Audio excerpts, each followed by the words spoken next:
Ya.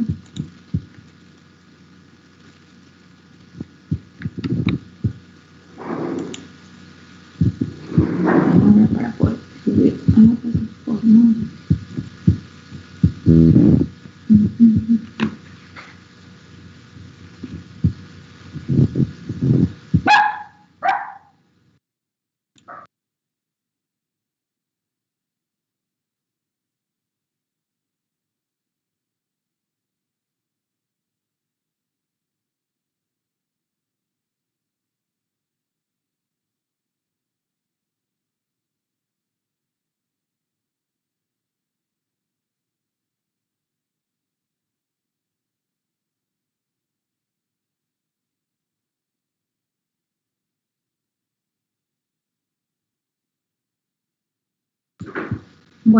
Bueno, ¿observan ahí la lámina? ¿Sí observan Sí, ahí? doctora. Sí, doctora. Perfecto. Entonces, bueno, dentro de la psicopatología la vez pasada vimos dentro de lo que es la introducción, ahora vamos a ver ¿sí? el examen mental. Entonces, ¿de qué manera nosotros vamos a hacer esta evaluación dentro del examen mental, que es importante dentro de los procesos psicopatológicos que nos van a ayudar a hacer esta evaluación ¿sí? Dentro de la semiología en la psiquiatría, ¿no? Donde ustedes van a poder tener este conocimiento dentro de esta evaluación. Entonces, cuando nosotros decimos que este examen mental, ¿para qué nos sirve este examen mental? Esta es una de las herramientas necesarias en el conocimiento de los signos y síntomas que el paciente puede presentar, ya sea en un episodio, en un trastorno o en una enfermedad mental, ¿no? Así como ustedes le dieron semiología, ¿no? ¿Cuáles son los pasos dentro de la semiología clínica? Entonces, dentro de esta psicopatología es igual. Entonces, vamos a ver dentro de lo que es, que vienen a tener 12 puntos, los más importantes. El aspecto general, segundo, la conciencia, tercero, atención, la orientación, memoria, senso-percepción, la conducta motora, la afectividad o semiología del humor, ¿no? Y pensamiento, lenguaje, el insight y el juicio.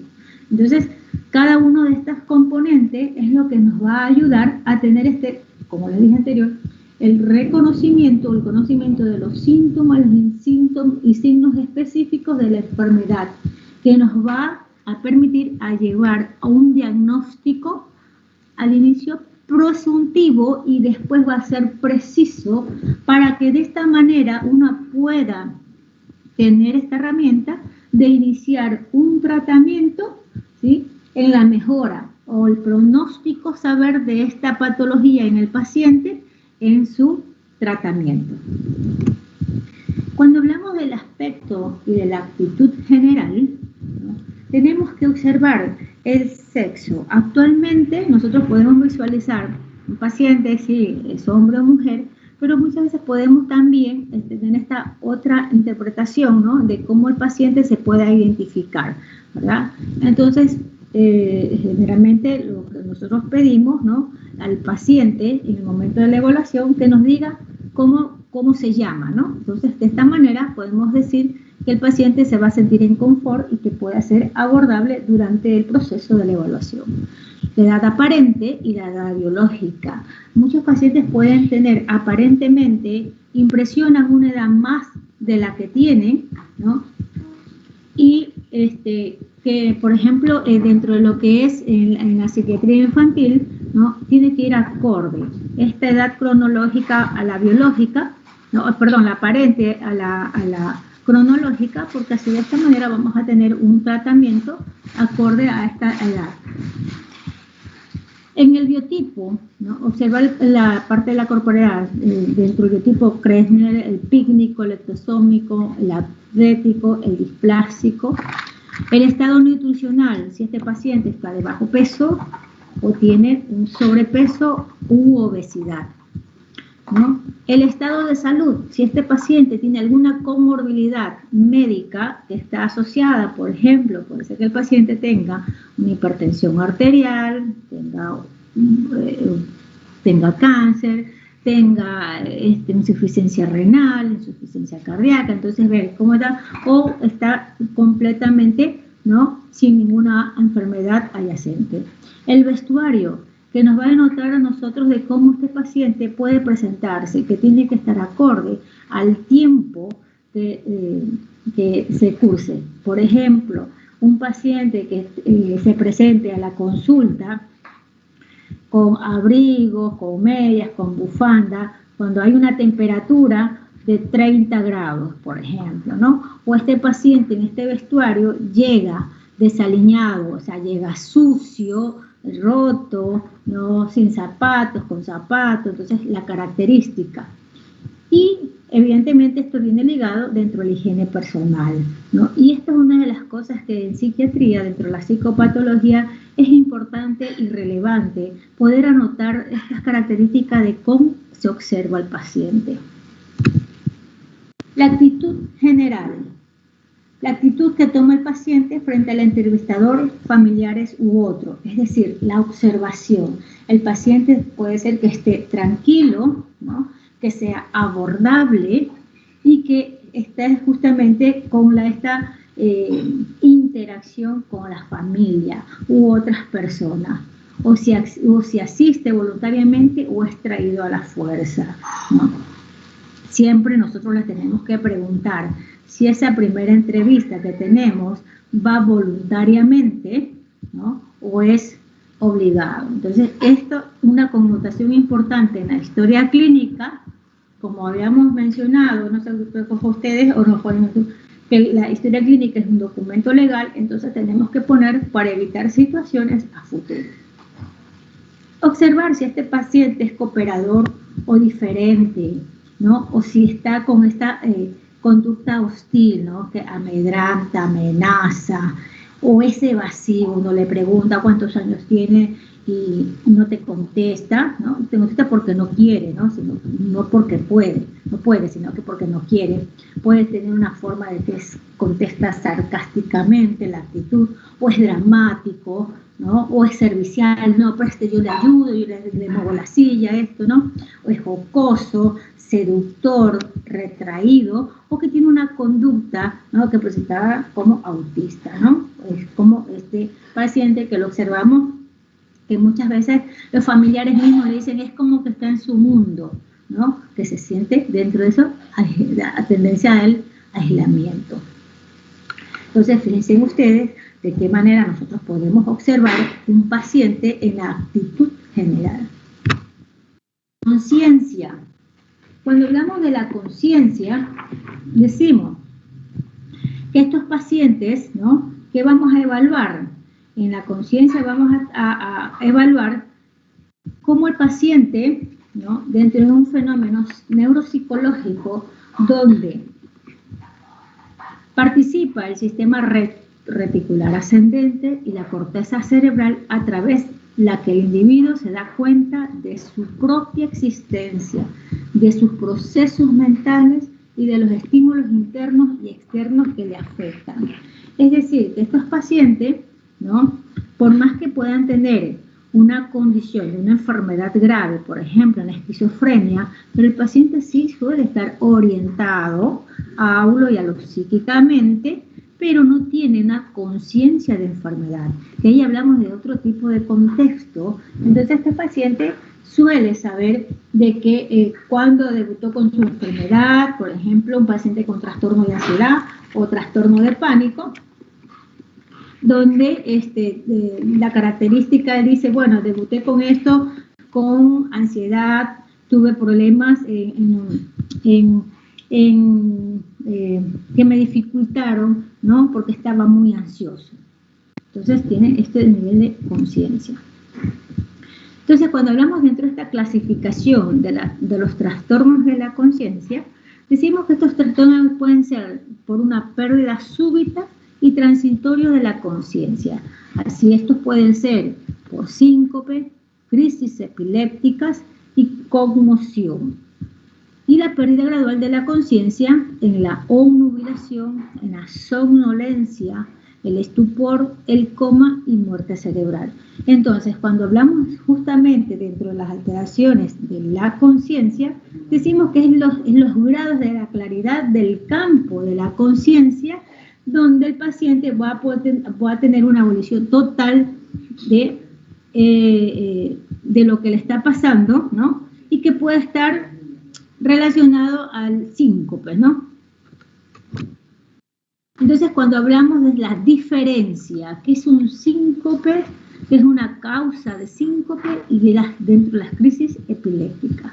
Cuando hablamos del paciente que presenta síncope, esa pérdida súbita o breve de la conciencia, total o parcial, que se acompaña de piel fría, pulso rápido, débil, una respiración rápida, hay una palidez y sudoración profusa, y que esta no tiene, ¿no?, ninguna secuela neurológica.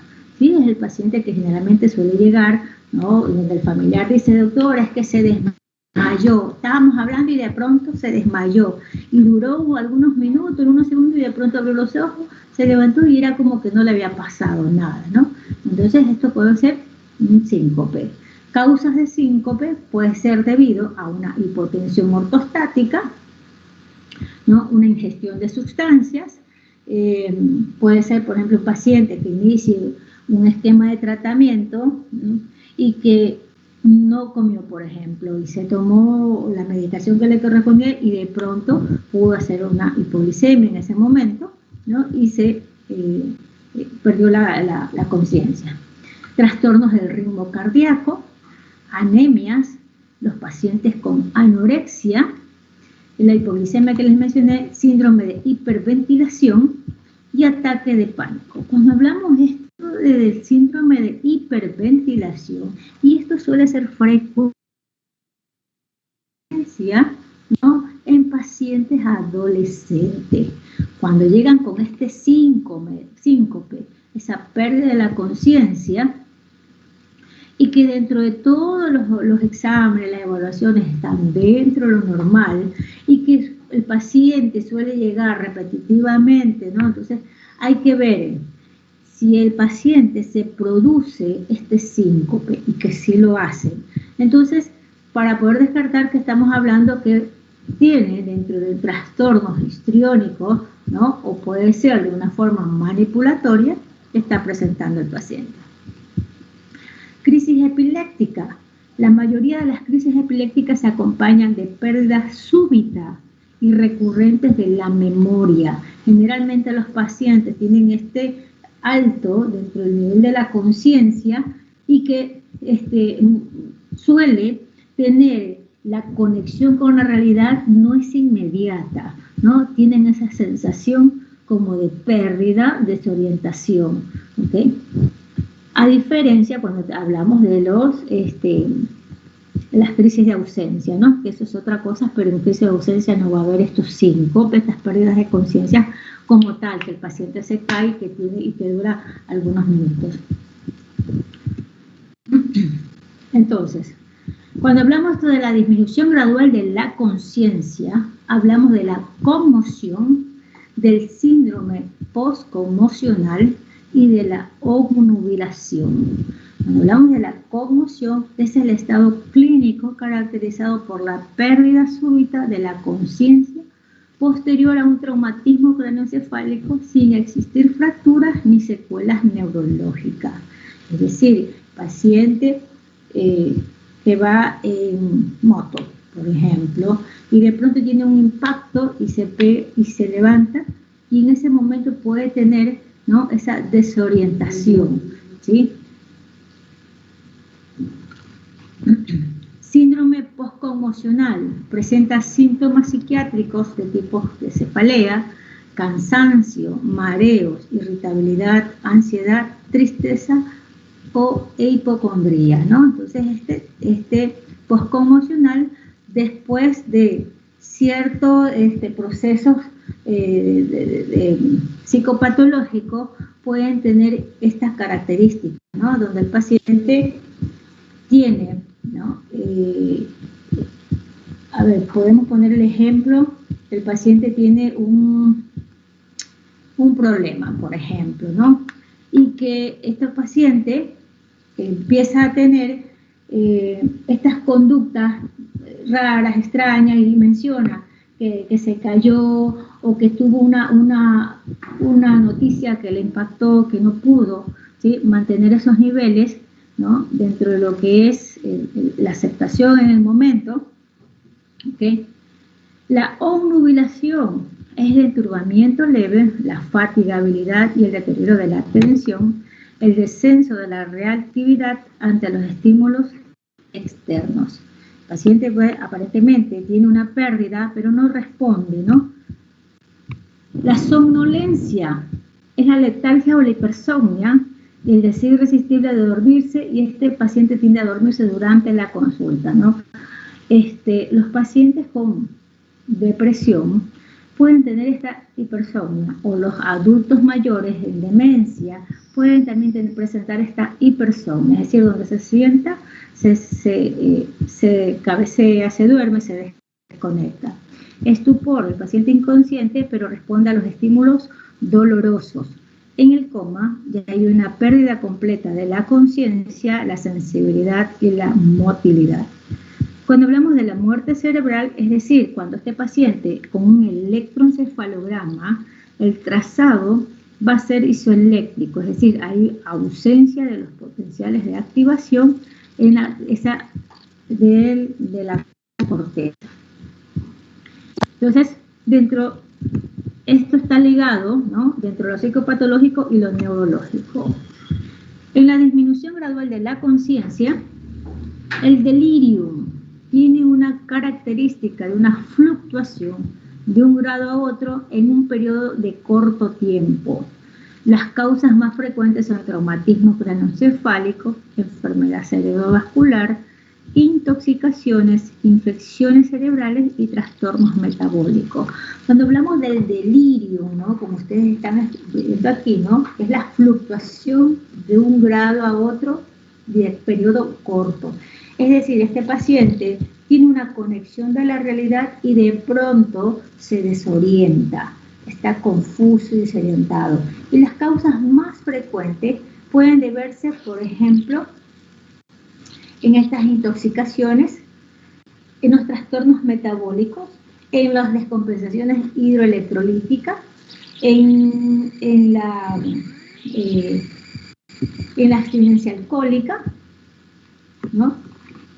Atención, es el enfoque de la conciencia sobre determinado estímulo que da lugar a un aumento de la claridad del objeto, y esta acción favorece el proceso de fijación de la memoria, y su funcionamiento depende del estado de la conciencia, de la voluntad y de la afectividad. Es decir, donde el paciente, ¿no?, el objeto, ¿no?, o lo que le llama la atención, la importancia y relevancia que le da, y con una carga afectiva, el paciente puede fijar esto a través de su memoria, ¿no?, voluntariamente o involuntariamente, no desea más nada. Atención, la clasificación de los trastornos de la atención están determinados por la inatención, la distractibilidad, la perseveración, la inatención unilateral y la extinción sensorial. Dentro de la clasificación de los trastornos de la atención, tenemos que es la inatención, que es la incapacidad para poner atención, y es común en los trastornos psiquiátricos y neurológicos que cursen con alteración de la conciencia, de la voluntad y la afectividad, que puede estar relacionado también a los trastornos del humor. O la inatención también se puede dar en aquellos chicos que tienen hiperactividad, ¿no?, y que tienen una falta de fijación de la atención. Una atención, lo que nosotros conocemos como atención dispersa. La distractibilidad, esta es la incapacidad para concentrarse en determinados estímulos, por lo que frecuentemente cambia su foco de atención. Es común encontrarlo en episodios maníacos, en el delirium y los trastornos por déficit de atención, ¿no? Entonces, el paciente en episodios maníacos, ¿verdad?, que está descompensado, su cuadro va a ser un trastorno bipolar, ¿no?, que está en fase maníaca, el paciente es distráctil, no fija, hace 1000 cosas a la vez y no retiene, ¿no? O no termina la actividad que estuvo haciendo. En cambio, el paciente en el delirium, ¿no?, está desconectado a la realidad, como les decía, que está fluctuante su nivel de conciencia y que generalmente el paciente, ustedes lo observan como pensativo, mira, observa, pero no tiene una atención realmente, ¿no?, enfocada. Y los trastornos por déficit de atención son aquellos niños que tienen, ¿no?, esta incapacidad de poder mantenerla fija en un proceso determinado. Por ejemplo, cuando tienen que realizar una actividad académica, ¿no? El ejemplo puede ser que el docente, ¿no?, le esté dictando y el paciente, ¿no?, solo le anota la primera palabra y la última de esa consigna que le está dando, ¿no? Entonces, esto le genera que el paciente tenga esta atención dispersa y esta distráctil. Cuando hablamos de la perseveración, esta es la incapacidad de cambiar la atención de un estímulo a otro y el paciente persiste en dar respuestas verbales, motoras, y en este sistema está asociado la disfunción del lóbulo frontal. Es decir, el paciente, usted le puede preguntar, ¿no?, dentro de la entrevista qué fue lo que le pasó.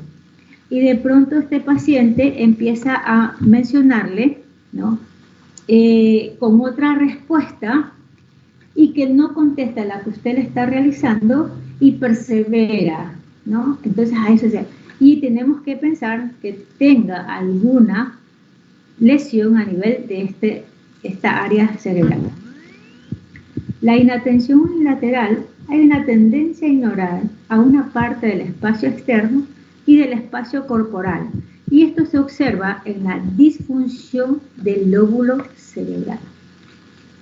La extinción sensorial es la incapacidad para captar dos estímulos simultáneos. Es decir, el paciente no capta, ¿no?, como que hubiera una agnosia visual y una agnosia auditiva, por ejemplo, ¿no? Cuando hacemos la exploración de la atención, tenemos que es la entrevista y la prueba en la atención. ¿Ok? La entrevista es lo que nosotros vamos a observar, cómo está la postura, si el paciente nos mira, si nos atiende, si no, sí. Y las pruebas que se pueden dar a través de ciertos test que uno pueda tomar en ese momento. Orientación. Viene del término latín orión, que significa yo levanto, refiriéndose al amanecer y asociado a la práctica religiosa de mirar al oriente, ¿no? Entonces, de ahí viene este término de orientación. Entonces, está la orientación, ¿no? Tenemos dentro de esta clasificación la desorientación general, desorientación espacial geográfica, la desorientación del espacio corporal y las pseudo-desorientaciones. ¿Okay? Entonces, cuando hablamos de desorientación, donde el paciente, cuando uno le pregunta dentro de esta evaluación, ¿no?, uno le puede decir dentro de la... Sí, ¿cuál es el nombre? ¿No? Y el paciente tiene que decir, yo me llamo Juan Piguave, ¿no? Y ¿dónde vive? Vive en la, qué sé yo, la 24 y Lizardo García, me estoy inventando, ¿no? ¿Con quién vive? Ah, sí, vivo con mi mamá, mi papá, mi hermano, mi esposa. Entonces, ¿qué día estamos? ¿No? La fecha, ¿no? Entonces ahí hablamos que está en una orientación autodialogísticamente que se da cuenta como persona, ¿no?, dentro de su espacio corporal y que lo que le rodea. Y las pseudo desorientaciones pueden presentarse en aquellos pacientes que puedan tener una situación estresante extrema, ¿no? Qué sé yo, o están por cruzar la calle y de pronto vieron que el auto chocó con el poste, por ejemplo, ¿no? Entonces esa impresión puede tener esa desorientación o estas situaciones más complejas en algún conflicto de pareja, por ejemplo, puede haber también esta pseudo desorientación que el paciente no puede responder dónde se encuentra. Memoria. Cuando hablamos de la memoria, es la capacidad de fijar y conservar la información, de evocar y reconocer las experiencias pasadas. Si tenemos una memoria reciente y una memoria remota. Cuando hablamos de la memoria reciente, decimos que esta memoria reciente es a corto plazo o de tipo límbica y es la habilidad para aprender el material nuevo acumulado de hechos recientes. Es decir, la memoria reciente de corto plazo límbica es la que nosotros estamos empleando en este momento, ¿sí? Entonces, cada momento vamos a ir aprendiendo cosas nuevas, entonces esto es lo que nos va a tener activado, ¿no?, dentro de este aprendizaje. La memoria remota o a largo plazo, que es de tipo cortical, y está relacionado, que es lo aprendido por la repetición, y esto acumula los hechos remotos, es decir, vamos a tener esa conservación de la memoria, qué sé yo, antes de que empezara en el 2020, por ejemplo. En enero del 2020 todavía estábamos asistiendo, ¿no?, a clases presenciales, ¿no?, por ejemplo, ¿no? Y dentro de esta clasificación de los trastornos de la memoria tenemos los trastornos cuantitativos y los trastornos cualitativos. Los trastornos cuantitativos, que son las amnesias de fijación, amnesias de evocación, la amnesia global, la lacunar y la selectiva. Mientras que en los cualitativos hay la confabulación, el fenómeno de déjà vu y el fenómeno de jamais vu. Y dentro de esta clasificación de trastornos de la memoria también tenemos lo que son las amnesias.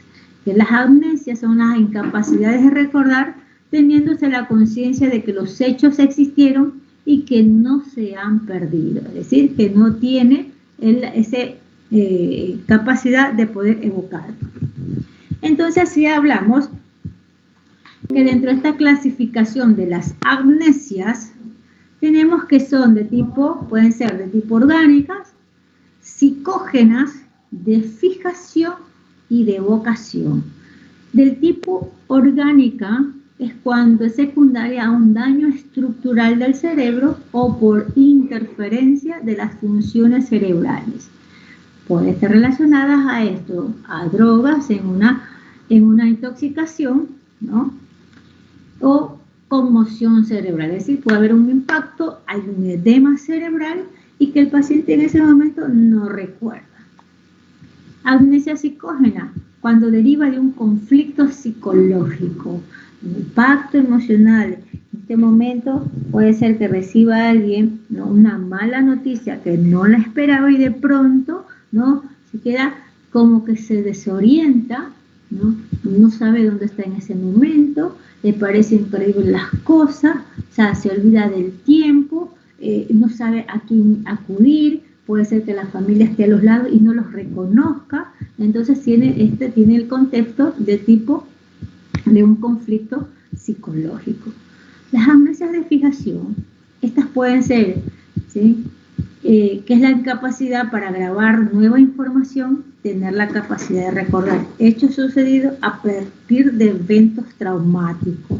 Y esta amnesia de fijación es la que está, ¿sí?, relacionada o límbica, ¿no?, donde el paciente no logra recordar, ¿no?, a través de por ejemplo, de psicoterapia, y no logra, ¿no?, grabar una información para posteriormente fijarla y después poderla evocar. Amnesia de evocación es retrógrada o de tipo cortical, y esta es la incapacidad de recordar hechos remotos y se observan en las lesiones corticales difusas asociadas a síndromes demenciales. Los pacientes no logran evocar experiencias sucedidas antes del evento mórbido, ¿sí? Es decir, estos pacientes no logran recordar hechos remotos y generalmente cuando decimos que están asociados, ¿no?, a lesiones corticales síndromes demenciales, cuando el ejemplo más característico que yo les pueda decir ahora es enfermedad de Alzheimer en fase 5-6, donde el paciente, ¿no?, ha borrado todos los recuerdos que mantenía de su niñez y adolescencia, adulto joven. Entonces es lo último que conserva, pero estos también suelen perder. Entonces tenemos también la amnesia global o anterógrada, retroanterógrada, que es la falla en la evocación y la fijación. Se observan en las demencias y síndromes amnésicos orgánicos, como las encefalopatías de Korsakoff. Las encefalopatías de Korsakoff son esas degeneraciones crónicas de los pacientes alcohólicos. Amnesia lacunar es una variante de amnesia anterógrada, pero que se caracteriza por ser breve, abarca solo periodos aislados de la vida del paciente y mantiene bastante conservadas otras funciones psíquicas y motoras. Se puede deber a trastornos de la conciencia, episodios isquémicos que afectan el lóbulo temporal. Es decir, solamente olvida ciertos episodios, ¿no?, que no los pueden evocar y conservan otros recuerdos y específicamente unos, ¿no? También puede presentarse en aquellos pacientes que pudieron haber tenido algún hecho traumático y de pronto hacen como un bloqueo de no volver a evocar ese recuerdo. La amnesia selectiva o electiva o disociativa. Se olvidan eventos específicos por el mecanismo de defensa de la represión, mientras se recuerdan otros eventos concomitantes. Este es un fenómeno típico de los trastornos disociativos. Es decir, el paciente elige no querer recordar, más o menos parecido al anterior, pero en esto podemos tomar el ejemplo de una paciente que puede haber tenido un abuso sexual, ¿no?, en la infancia y de pronto, ¿no?, evita, ¿no?, de tener y evocar ese recuerdo, ¿no? Entonces así entramos a la confabulación. Es un falso recuerdo de un suceso verosímil que el sujeto cree haber vivido o presenciado. Es frecuente encontrar en pacientes con amnesia global y las encefalopatías de Korsakoff. El déjà vu es la situación en la que el sujeto, ante una situación nueva, experimenta la sensación de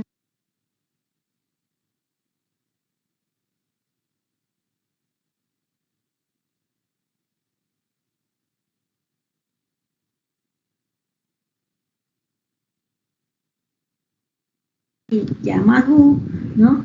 Ante un lugar o situación final, el sujeto tiene la sensación de que nunca ha vivido o vivenciado o oído esto. Entonces decimos que ambos fenómenos son intensos y recurrentes que corresponden a unas crisis epilépticas parciales con sintomatología compleja. No significa que nosotros tengamos este fenómeno de déjà vu o de déjà vu y que nosotros tengamos eso, no. Esto es cuando suceden, ¿no?, conclusivamente en el paciente, ¿no? Ahí tenemos la sospecha de que puede corresponderse a estas crisis parciales. Sensopercepción. Cuando hablamos de la sensopercepción decimos que este es el mecanismo neuropsicológico por medio del cual el hombre adquiere el conocimiento, ¿no?, de que lo que sucede a su ambiente y en su propio organismo y en su mente. Es decir, que se registra en la sensación y la percepción. Entonces decimos que estas sensaciones es el que registra las áreas somestestésicas primarias de la presencia de un estímulo que excita cualquiera de los receptores sensoriales. Entonces, cuando hablamos de las sensaciones, decimos que hay de 3 tipos: las sensaciones exteroceptivas, las propioceptivas y las interoceptivas. Ustedes dirán, tanta cosa tenemos que aprender. Entonces, cuando hablamos de las sensaciones exteroceptivas, son las provocadas por los estímulos externos y que recogemos por medio de los órganos de los sentidos. Es decir, así estas se clasifican en estas sensaciones exteroceptivas de tipos táctiles, ¿no?, térmicas, dolorosas, olfativas, gustativas, visuales y auditivas, ¿verdad? Donde el paciente dice, por ejemplo, táctiles, tengo la sensación como que me tocan, ¿no?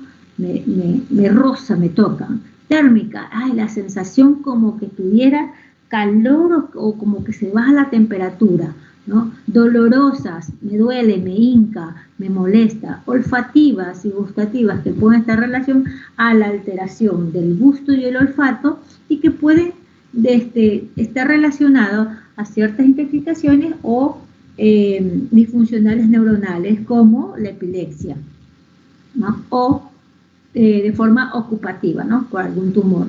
Y visuales como auditivas, donde hay las alteraciones visuales, donde puede estar el paciente, ¿no?, alterado dentro de esta sensopercepción, y las auditivas, que pueden estar relacionadas a voces, sonidos. Visuales pueden ser fogonazos, imágenes, ¿no? Segundo, las sensaciones propioceptivas nos permiten darnos cuenta de los movimientos y cambios de la posición de nuestro cuerpo.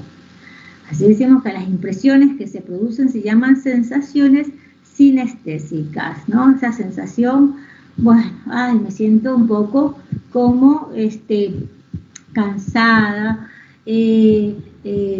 siento como que algo de tristeza, ¿no?, pero que no más allá. Entonces, cuando denotan dentro de lo normal, ¿no?, y que pueden ser también derivadas hacia lo patológico. Las sensaciones interoceptivas, estas proceden de las vísceras de la economía y son provocadas por fenómenos mecánicos y químicos. A través de esto nos damos cuenta de que tenemos sed, hambre, dolor, ¿sí?, despertar, plenitud estomacal, vesical, náuseas y sensaciones sexuales. Entonces, a estas están relacionadas las interoceptivas. Y cuando hablamos de estos trastornos de las sensaciones, nos vamos hacia los trastornos cuantitativos y los cualitativos, ¿no? Los cuantitativos, hablamos de la hipoestesia, que es la disminución de uno o varios de los tipos de sensibilidad y que puede ser generalizada o localizada. La anestesia es la evolución de uno o más de la sensibilidad. Generalmente los pacientes con enfermedades crónicas, ¿no?, la evolución crónica, la esquizofrenia, los pacientes generalmente tienen una anestesia, es decir, hay una disminución casi total de sentir dolor. Pero si el paciente a usted le dice que tiene un dolor localizado, ¿no?, lo tiene que escuchar porque realmente tiene alguna situación que esté generando ese síntoma en el paciente. Por ejemplo, si el paciente esquizofrénico usted le dice, o también bipolar le dice, doctor, tengo un dolor en el pecho y siento como que me lo apriete y como no puedo respirar, probablemente el paciente esté teniendo un infarto. La analgesia, sensibilidad al dolor, y esta puede ser generalizada o localizada. La hiperestesia, que hay un aumento de la sensibilidad en general, lo más frecuentes encontradas son la hiperalgesia, la fotofobia y la hiperacusia. En los trastornos cualitativos tenemos las parestesias. Estas son las sensaciones desagradables como cosquilleos, hormigueos, punzadas o tirones. Y estas son encontradas en psiquiatrías asociadas a trastornos de ansiedad o a depresión. Entonces terminamos de las sensaciones y vamos a la percepción, ¿no?, que es la elaboración psíquica que se hace de las sensaciones, por lo tanto son sometidas a interpretación y análisis. En estos trastornos de la percepción tenemos asimismo los cuantitativos y los cualitativos. Los cuantitativos tenemos la hipercepción, la hiperpercepción, como ustedes ven, el sujeto capta en mayor número y con más intensidad los estímulos, con la consecuente distractibilidad, como la observa en los pacientes maníacos o intoxicados por drogas. Un paciente que está todo el tiempo en una alerta, ¿no? Otro tipo de hiperpercepción se ve en los pacientes hipocondríacos que perciben con mayor intensidad los movimientos gastrointestinales y cardíacos, ¿no? Es decir, no, es que yo siento, bueno, sí, hay un movimiento intestinal, ¿verdad? Pero ellos los exageran diciendo de que estos movimientos los sienten, los perciben y sienten como que los intestinos se le vienen al pecho, el corazón se le mueve a la izquierda, entonces bueno, a la derecha, perdón, entonces pueden tener esta connotación dentro del discurso del paciente. La hipopercepción, que el paciente capta los estímulos con menor número de intensidad y se ven los pacientes depresivos, conversivos, en estado hipnóticos y en delirio. Es decir, que no puede tener la capacidad de receptar, de percibir lo que pasa alrededor. La apercepción, hay una ausencia de la percepción que afecta un sistema nervioso central o por un mecanismo psicológico de un tipo convertido. ¿Sí?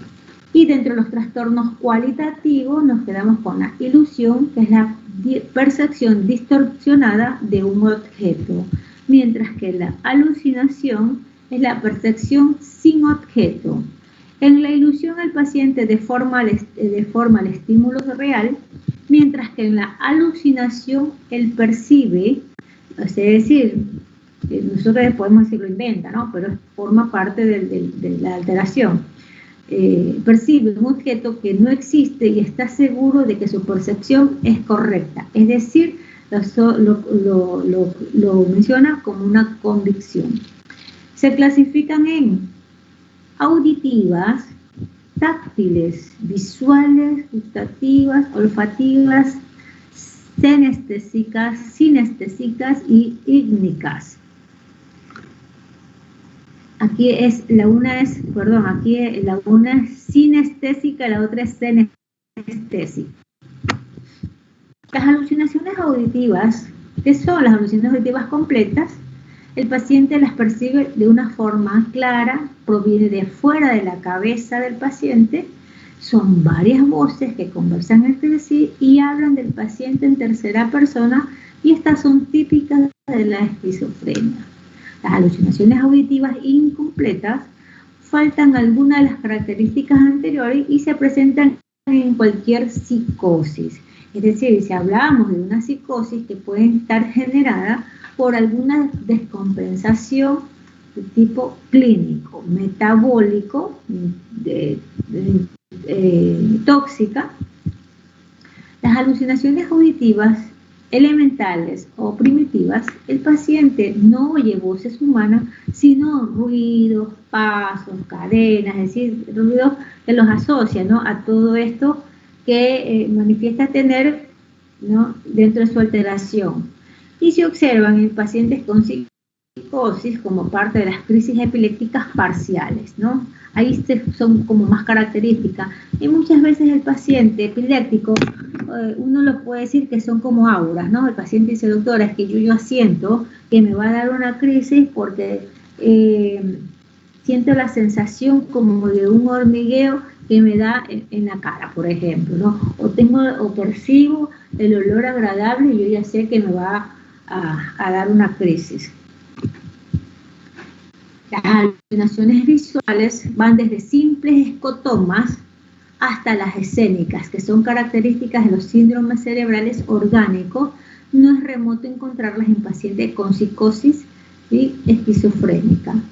Las alucinaciones gustativas siempre se encuentran asociadas a un trastorno del pensamiento, son raras, fácilmente se confunden con ideas delirantes. Y cuando un paciente tiene estas alteraciones gustativas, tenemos que descartar que no sean de origen orgánico. Y si se asocian a la alucinación olfativa, ya la mayoría de estos casos son desagradables, como la cacosmia, donde el paciente le dice a usted que huele a popó o a lodo podrido, y unas olfativas asociadas que le sabe a popó y a podrido, aunque no lo haya probado, pero es la sensación que está percibiendo. Y estas se pueden también presentar por descargas epilépticas procedentes del uncus, ¿no? O de alguna ocupación en esa área, por una masa, por ejemplo. Las alucinaciones, por lo general el paciente siente animales pequeños caminando debajo de su... A veces tiene las sensaciones eléctricas o de tipo sexual. Las alucinaciones sinestésicas, el enfermo siente que lo mueve, lo levanta o que oscila, y esta se presenta en pacientes con esquizofrenia. Y en las alucinaciones senestésicas percibe que sus órganos están petrificados o cambiando de lugar o atravesando por un rayo, frecuentemente observado en depresiones psicóticas y en esquizofrenia. Y las alucinaciones ígnicas son las alucinaciones que se presentan al irse durmiendo, ¿no? O despertando respectivamente. Se presentan normalmente en forma patológica en la narcolepsia y en otros trastornos de pánico. También pueden estar presentes. ¿Okay? Dentro de este tema, ¿sí? Es un poco más largo, ¿no? De la sensación. Conducta motora. ¿Sí? Cuando evaluamos dentro de la conducta motora, tenemos que observar, ¿sí? Que el paciente tiende a mantener una conducta de movimiento de un lugar a otro, y que estos pueden tener, ¿no? Dentro de la presentación de la agitación, es decir, el paciente manifiesta una crisis de movimiento desordenada que pueden estar relacionada a ser impulsivos, agresivos, o estos que están coléricos, como ellos muchas veces dicen, ¿no? O que son amenazadores en ese momento. Entonces estos pueden tener esa impulsión, que también consiste en que el paciente necesita hacer una ejecución, por ejemplo, ¿no? Un control voluntario de una persona que está enojado y se enoja y se mueve, pero no llega a una agresividad. Asimismo tenemos dentro de esta conducta motora los tics, ¿no? Estos movimientos involuntarios que pueden ser de cara, de hombro, de mano. Ahora muchas veces en los adolescentes o en adultos jóvenes es muy frecuente observar esto, que tienen el movimiento, se truena la espalda, el cuello, la mano, ¿no? Entonces dicen, es que esto me produce una sensación relajante, pero es un tic, ¿no? Y lo que pasa es que estas situaciones que emplean pueden ir hacia lo patológico. Y asimismo, dentro de los tics, también tenemos que ver en esta conducta motora los trastornos de enfermedad por la Tourette, ¿sí? Entonces, estos tienen estos movimientos involuntarios motores, pero también pueden estar asociados a estos tics o vocablos, ¿no? Es decir, en el lenguaje.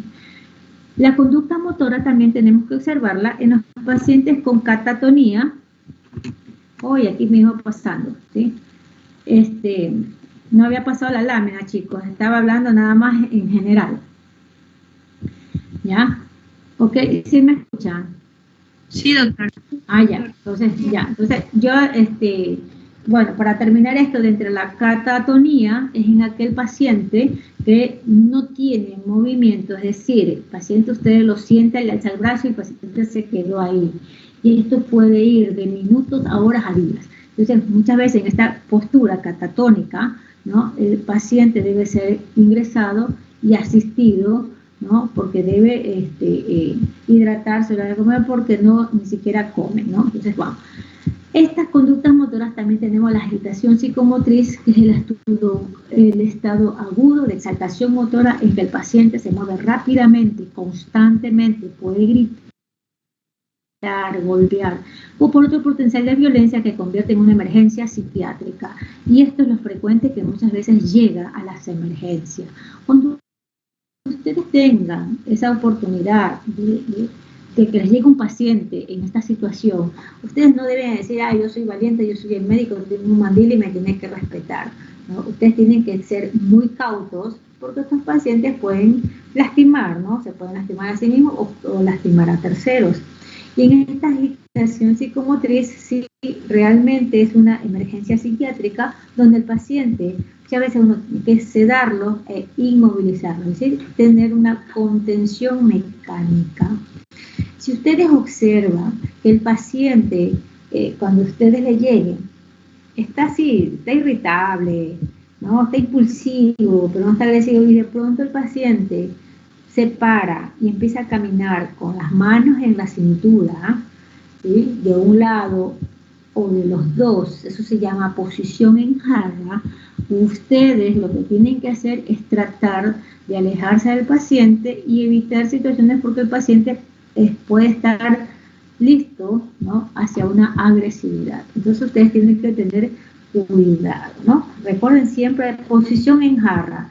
El paciente se levanta o camina de un lado a otro con una mano en la cintura, la otra abajo, con las dos en la cintura. Eso es posición en jarra y eso nos denota a nosotros que tenemos que conservar distancia y ser cautos. Hiperactividad, que es el aumento de la actividad dirigida, la actividad concreta, es uno de los síntomas del síndrome maníaco, y que esta hiperactividad también la podemos asociar a los chicos, esos chicos que menores de 5 años son hiperkinéticos, ¿no? Muchas veces la familia, el papito te dice, la mamita, ay doctora, no para, ¿no? Usted no está sentado un minuto, no, se levanta, se para, brinca, se trepa, entonces está hiperkinético o hay una hiperactividad. Y que en los pacientes maníacos, ¿sí? Esta hiperactividad es extrema, así como los TDAH. La hipoactividad, hay una disminución de la cantidad y de la velocidad de la conducta motora dirigida a un propósito y se observa en los pacientes en la depresión. El paciente depresivo tiende a tener una marcha, ¿no? Lentificada, ¿sí? Todo está hipo en el paciente, ¿no? Entonces estos pacientes, ustedes le dicen, bueno, venga para acá, levántese, vamos a caminar. El paciente camina despacito, es como que le costara, ¿no? Movilizarse, ¿ya?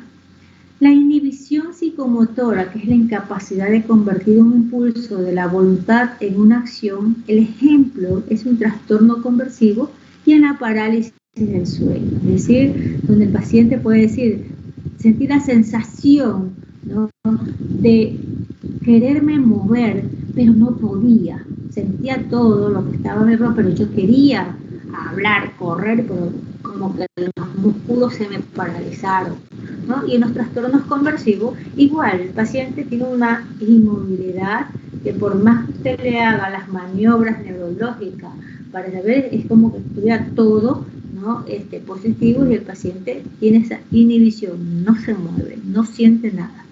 El estupor psicomotor, hay una analgesia y ausencia de toda la actividad verbal, mímica y de movimiento, sin alteraciones de la conciencia, que se produce por una abulia máxima.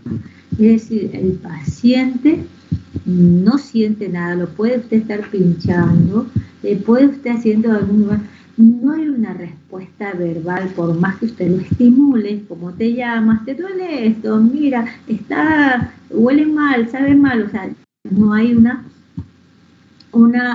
respuesta, y que no hay una alteración de la conciencia. El paciente está vigil, está consciente, pero no hay respuesta. La catalexia, que es una estereotipia postural en la que se presenta la inmovilidad constante y prolongada de una misma posición. Las posturas pueden ser extrañas e incómodas y su mirada fija en el espacio. La flexibilidad seria, el paciente adopta pasivamente las posturas en las que se le coloca, al igual que estar modelando una estatua de cera.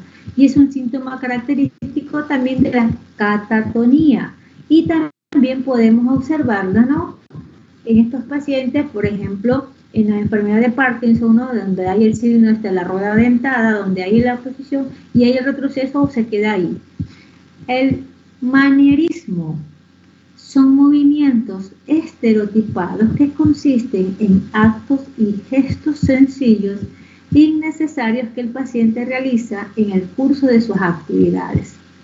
La característica fundamental es la falta de autenticidad o de naturalidad, ¿no? Por ejemplo, el manierismo nosotros lo vamos a observar en los niños con TEA, por ejemplo, en trastornos del espectro autista, que tiene estos movimientos, ¿no? Que puede ser de las manos en palmadita o como que las ventila o de los brazos, ¿no? A esto se llaman manierismo. Rituales son los actos complicados y repetitivos con una finalidad solo conocida por el paciente y se asocia generalmente a la idea delirante y obsesiva, y también lo observamos en los pacientes con TEA, ¿no? Paliocinesias son movimientos estereotipados de origen muy primitivo en la evolución motora que se caracteriza por movimientos de la cabeza hacia adelante y hacia atrás. Se mecen o hacen chupeteo, se observan el retraso mental, en la esquizofrenia y demencia, y también los podemos observar en el TEA asociado a retraso mental. Tics, como ya habíamos mencionado, que son los movimientos involuntarios, rápidos, reiterados, arrítmicos, por lo que en general afectan a un grupo circunscrito de músculos o una focalización. Estos tics se pueden observar en los trastornos por ansiedad, ¿no? Lo que yo les mencionaba, cuanto más el adolescente o el adulto joven esté ansioso, empieza a tornarse los dedos, la muñeca, el cuello, o si no dice, a ver, tírame aquí, ay, qué bien que se siente cuando truena. Entonces estos son signos de ansiedad. En el síndrome de Piles del Tourette, lo que sea Piles del Tourette, y en las encefalitis también pueden presentarse y observarse estos tics. Las compulsiones, que son actos voluntarios y repetitivos derivados de los impulsos o temores obsesivos, y en el que el paciente siente una necesidad premiante e irresistible de ejecutarlo. Es decir, el paciente con esta obsesión que indica en el trastorno obsesivo compulsivo, tiene que cerrar la puerta, ¿no? Cierra la puerta y va y lo verifica, ¿no? Y lo verifica, se moviliza, ¿no? Está inquieto, va bien, entonces los traduce a esa compulsión. La perseveración motora, que es rígida, una repetición o persistencia de un acto ante variados estímulos, por lo general secundario a lesiones frontales, ¿sí? Entonces estos pacientes generalmente tienen esta forma de ser repetitivos en un mismo movimiento, ¿no? Perseveran.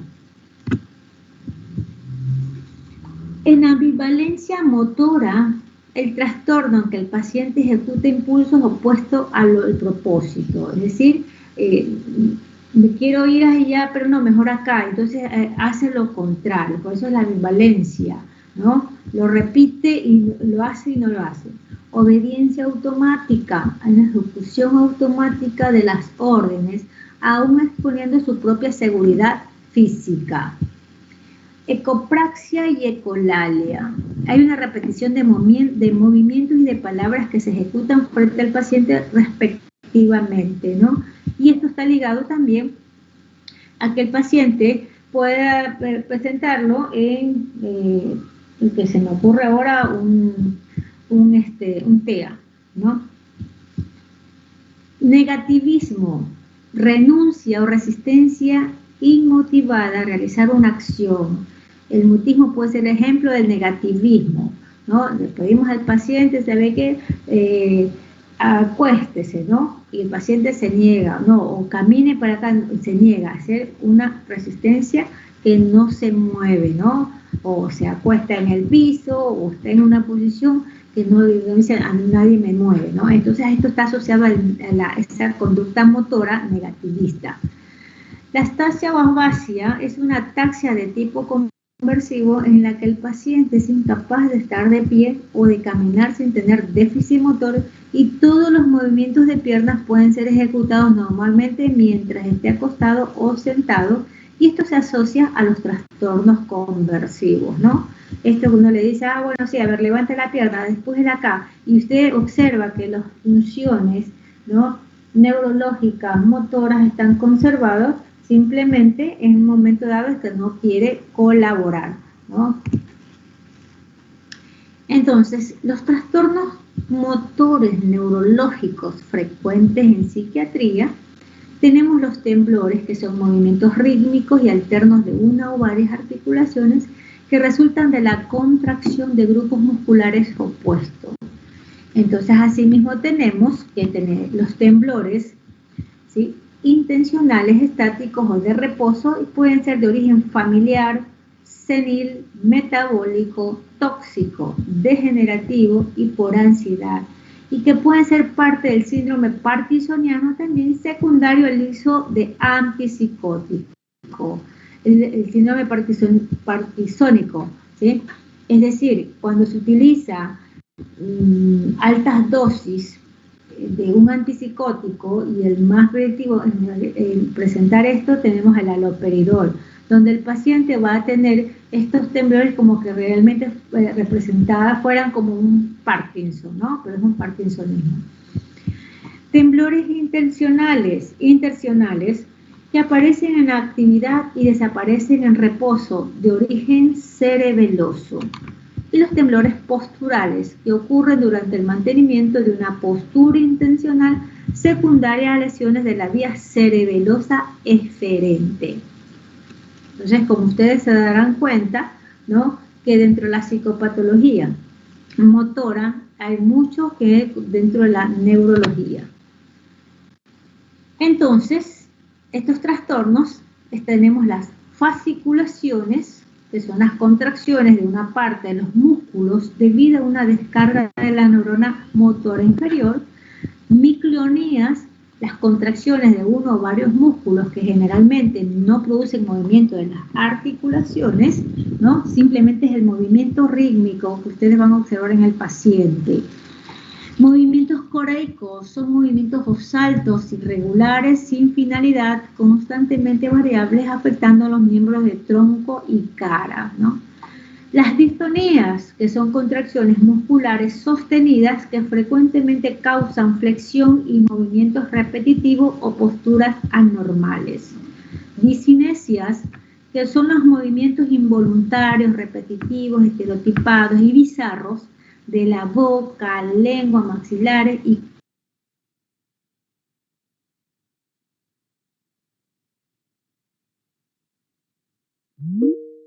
cara, que se presentan tardíamente por el uso de los antipsicóticos.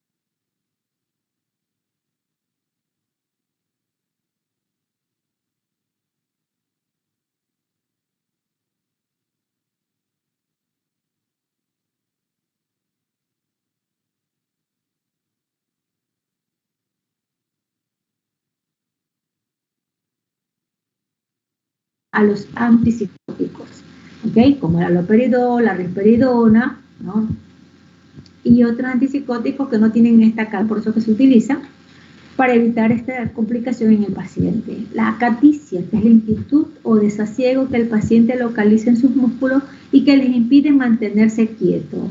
Y generalmente estas acaticias pueden estar también relacionadas al uso prolongado y en altas dosis de los antipsicóticos, donde la característica de esta acaticia es que el paciente en un mismo lugar se mueve, o sea, es un movimiento que muchas veces los familiares dicen, es que me desespera de ver que no para. Entonces se llama acaticia, ¿no? Se mueve de un lugar a otro y se para y se mueve constantemente.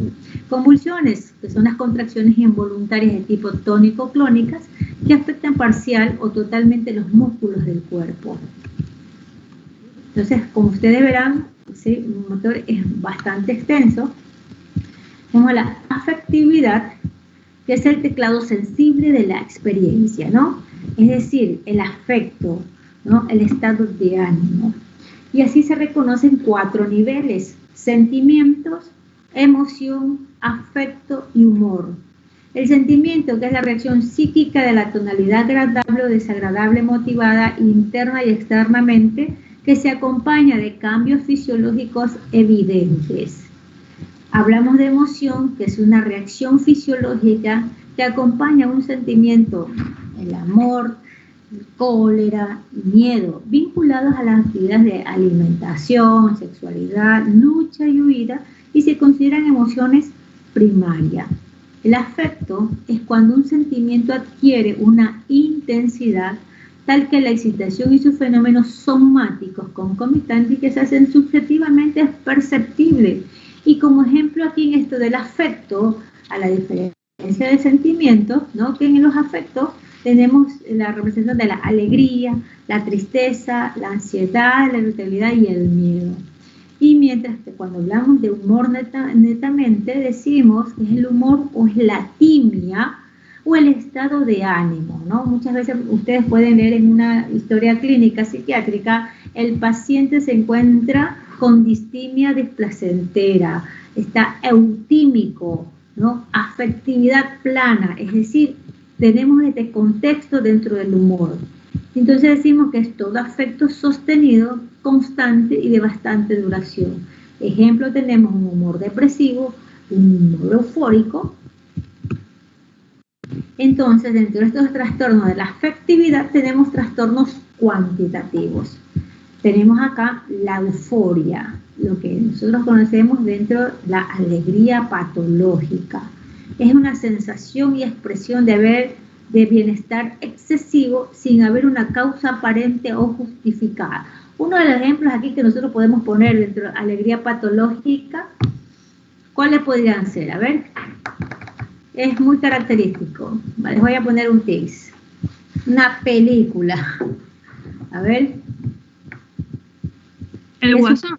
El Guasón, exactamente, ¿no? El Guasón es una representación, ¿sí?, neta de la alegría patológica, ¿no? Y así como ustedes observan el Guasón, ¿no? El paciente tiene estas mismas características. Las hipertimias displacenteras las vamos a ver en la depresión. Esta es una tristeza patológica donde hay una sensación y expresión de tristeza excesiva sin haber una causa aparente o justificada, ¿no? A veces suelen tener esta confusión. Dicen, no, es que se le murió un familiar, se le perdió el gatito, se le murió el esto, y está en la depresión, ¿no? Pero muchas veces la depresión, ¿no? La gran mayoría, no hay una causa aparente, ¿no? Pero sí podemos tener este antecedente, que puedan haber factores que hayan contribuido a ese desencadenamiento de esta depresión. Entonces decimos que la depresión como síntoma es de sentirse triste y es una cualidad especial del estado de ánimo que se manifiesta al nivel de sentimientos. Una depresión como síndrome se refiere a la constelación de signos y síntomas psicológicos, conductuales y somáticos, ¿no? Conductuales es que el paciente se siente apático, no quiere hacer nada, no se quiere bañar, asociado a su somático, me duele la cabeza, me duele el cuerpo, me siento que no puedo, ¿no? Entonces a todos estos síntomas están asociados como síndrome. Y la depresión como enfermedad, que es una entidad nosológica con una etiopatología conocida o sospechada, que implica una ecogenia terapéutica bastante específica. Es decir, cuando estos episodios de trastornos depresivos, ¿no?, y el paciente no mantiene un seguimiento y un tratamiento, y esto pasa el tiempo, esta depresión va a ser crónica. Y nosotros en psiquiatría la conocemos como la depresión recurrente crónica. Es decir, que es una depresión que va a durar para toda la vida. Ansiedad ¿Estamos con el tiempo, chicos? Sí, ¿no? A ver, déjenme ver. Sí. ¿Podemos dejar esto aquí hasta el sábado? ¿O terminamos aquí de las TIC? Vamos de la afectividad, ya. Ansiedad, que esta se caracteriza por la aprensión y pensión de evolución generalmente continuas, acompañadas de hiperactividad autonómica y motora.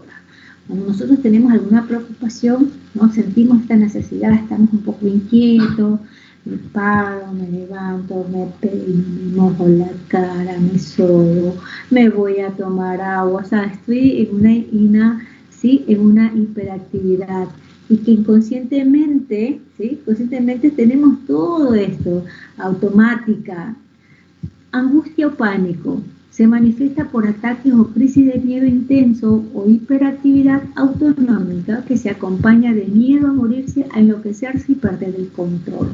Entonces, ese es el término. Dentro está, se presentan las hipertimia displacentera.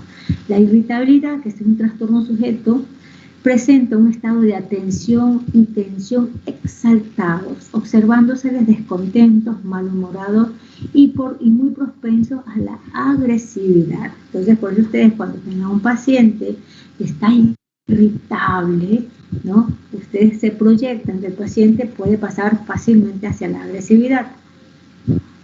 Atimia o afecto aplanada o atimortimia, ¿sí? Se define como la pérdida del tono afectivo básico, como la pérdida de la incapacidad de modular afectivamente. En los pacientes con depresiones graves, generalmente uno dice que el paciente está atímico o tiene una atimia, ¿sí? Un afecto aplanado, es decir, no hay nada, ¿no? De estímulo que le genera este paciente. Dentro de los trastornos cualitativos tenemos el afecto inapropiado, que es un trastorno del afecto en donde el paciente tiene una expresión afectiva que no corresponde al contenido vivencial, ¿no? La perplejidad es una mezcla de asombro, ansiedad y inquietud, ¿no? Es el paciente que recibe una mala noticia y se quedó, ¿no? Perplejo, y que no sabe dentro de su emoción si llorar, si gritar, ¿no? Entonces, y al mismo tiempo tiene esta forma de no aceptación, ¿no? En el momento. La habilidad afectiva son variaciones rápidas, bruscas, inesperadas y exageradas del estado de ánimo, no relacionadas con estímulos externos. Es decir, a usted le llega el paciente, va por una consulta de que le duele el oído, por ejemplo, y usted dice, bueno, coménteme, entonces la paciente empieza, ¿no? Y en un momento dado se pone a llorar y llorar y llorar inconsolablemente, ¿no? Entonces a eso le llamamos la habilidad afectiva, o tiene una situación y no puede contenerse. La incontinencia afectiva es la incapacidad del paciente para controlar sus respuestas afectivas ante estímulos, ¿sí? Pequeños. Y la bella indiferencia, que es el estado de tranquilidad e indiferencia que muestran los pacientes con trastornos disociativos. Es decir, el paciente, usted le está diciendo que se siente preocupado por algo que le está ocurriendo, pero usted lo ve que está, ¿sí? Sonriendo. O probablemente esté contando una alegría y de pronto está que le dice que está llorando, ¿no? Entonces, por eso no hay esto se llama la bella indiferencia, ¿ok? Entonces vamos a dejar aquí hasta esta lámina, ¿verdad? Porque este es un capítulo realmente un poco largo, ¿no?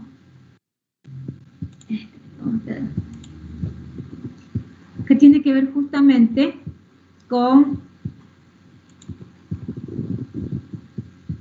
la valoración de la esfera mental. Entonces, realmente en este capítulo yo les he hecho el resumen de todo lo que es el examen mental. Así que bueno, yo sé que es un poquito largo, pero no importa. Vamos a continuar el día sábado.